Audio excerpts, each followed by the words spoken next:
It was called a once-in-a-millennium event, and it wasn't even a hurricane.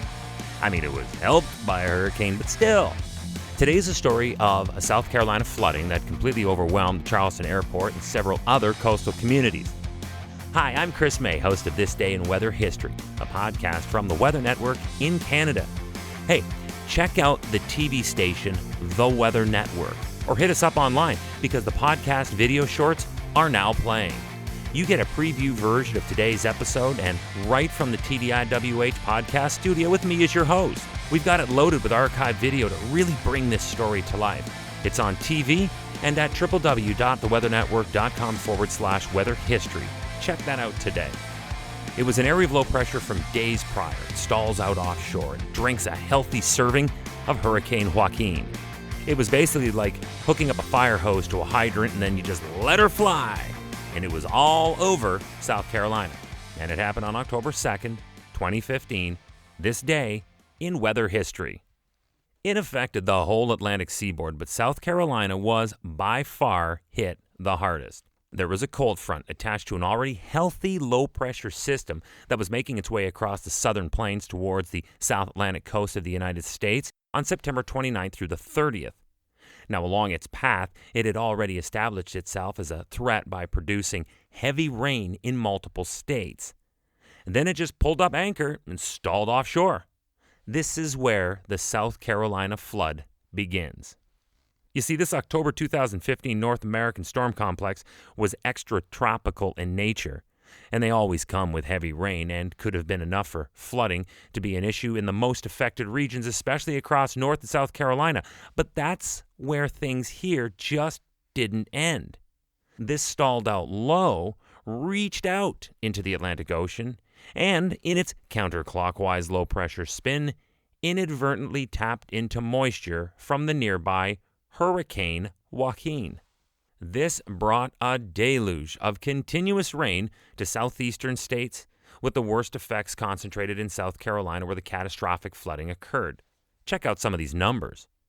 An area known as Boone Hall, by the 4th of October, had been inundated by 615 millimeters of rain.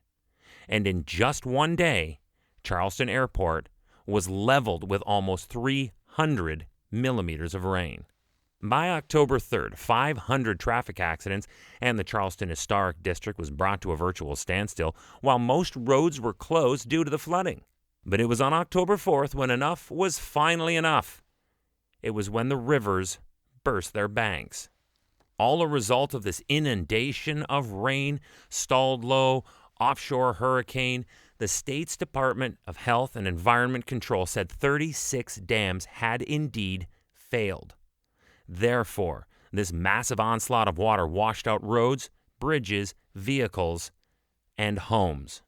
Saturated soils, along with moderate to strong winds, contributed to downed trees and power line poles across portions of South Carolina. About 50,000 residents lost power at the height of the storm. Fortunately, power was restored to all customers by the 6th.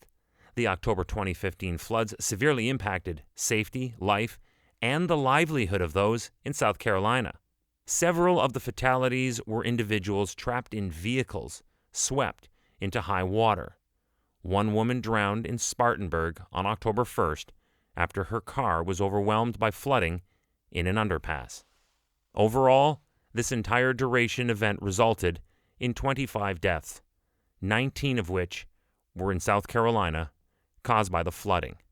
There were 2 in New York, 1 in North Carolina, 1 in Florida, and 1 in New Brunswick. Total damage in dollars was pegged at $2 billion.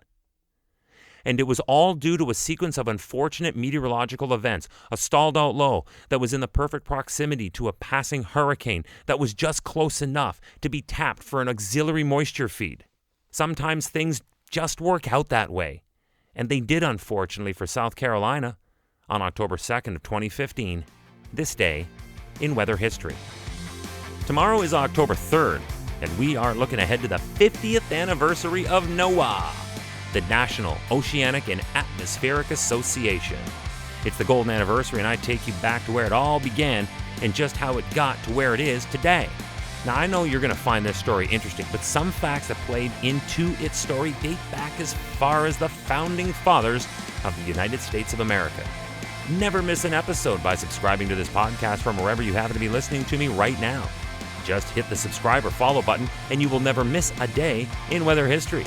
And you will also have access to all the episodes in the archives to get caught up whenever you like. So don't miss tomorrow, because it's going to be a celebration.